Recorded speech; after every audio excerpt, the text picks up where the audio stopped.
Well, it's been 40 years since there's been a winning Major League ball club in the nation's capital. Tonight, we look back at the 1969 Senators on Sports Talk. There's Frank Howard. Hondo's been on this show a few times. How you doing, everybody? And welcome to this edition of Sports Talk. It's a holiday weekend. I'm Glenn Harris. Thanks for joining us. If you're a fan of our city's baseball history, you got to check out a new book by our guest tonight. It's A Whole New Ballgame. The author is Stephen Walker, and he joins us tonight. And Stephen, welcome aboard, buddy. Thanks, Glenn. Glad to be here. I do remember 1969. That was probably one of the best years the Senators had. You know. It was. And led by our hero, Hondo. You know, Frank Howard hit some monstrous home runs, and today we still talk about him. You know, so. Oh, we do. And that was the pre-steroid era, but he was as strong as a bull, man.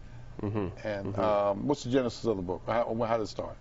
It started back in 1996. I had a government job, and they had the big government shutdown with the fight between Clinton and the Republicans. Did you get riffed?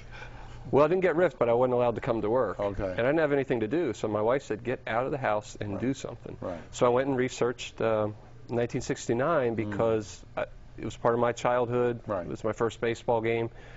And I knew it was a good year for the Senators. And the more I researched by going through the microfilm, the more interesting, the better stories that I heard. Then I started to interview some players, went to the reunion they had for the team in 1998. And the more I dug into it, the more I just had to tell that story. So, a lot of fun with that club because Ted Williams was the manager of the ball club.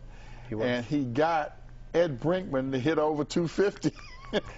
He did. In fact, when I interviewed Eddie about that, he said Williams told him, you got to hit everything line drive down. I don't want you going for home runs. And he said the other thing is Brinkman, you know, he was a little bit of a fun-loving guy. He liked to mess around in the batting cage. And he said Williams would have none of that. It was all business. And he said that approach helped him to be a successful hitter that year. I think Eddie Brinkman always thought that he wasn't going to be a good hitter anyway because he was in the game because he was a tremendous shortstop, had great field. He was a great fielder and had a gun on his shoulders for an arm.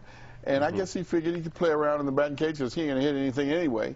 And for that, as a matter of fact, I don't think anybody hit anything for the Senators until '69 when Ted Williams came in and taught players how to hit. That's exactly right, Glenn. I mean, they really had one of the worst offenses going in the years before that. When Williams came in, he changed their mindset. What a lot of them said is he didn't tinker with their swing. He didn't tinker with their stance so much. He taught them how to think, saying, think about what the pitcher's going to throw you. Think about situational hitting. And for Frank Howard, he said, Frank, can you take a strike? And Frank said, oh, God, Ted, I'll strike out 300 times a year if I have to take two strikes. And for you youngsters, this guy right here, see this ball he just hit? That's RFK Stadium. That's when they had these monster stadiums. That ball is upper deck. And the players, the club that's here now, they complained about how big this ballpark was. It was nothing for the big guy.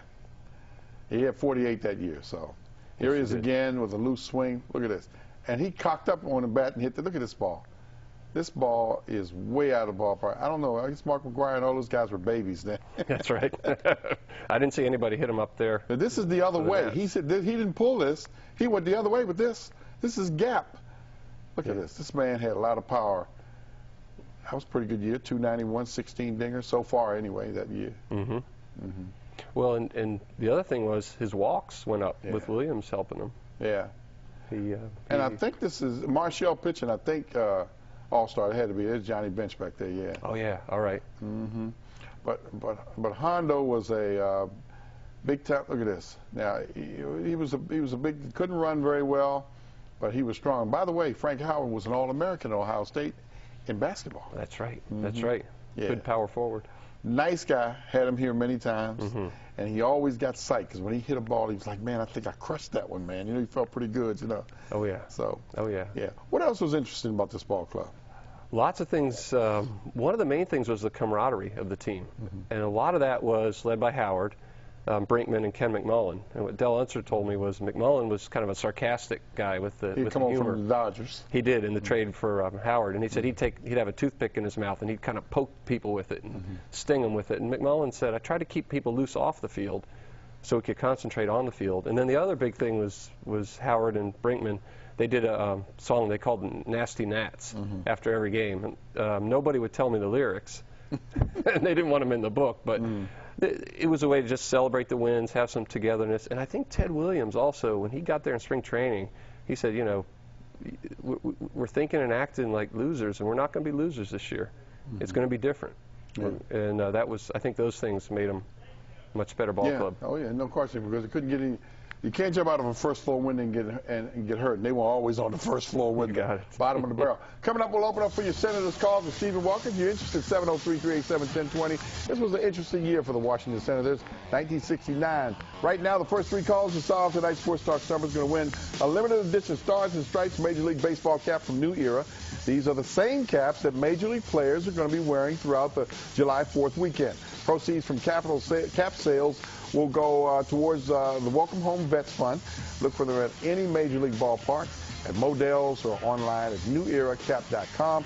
Plus, the first correct caller gets a signed copy of A Whole New Ballgame by Stephen Walker. Look for it wherever books are sold or online at Amazon.com. His wife said, get out of the house. Now he's got a good book out.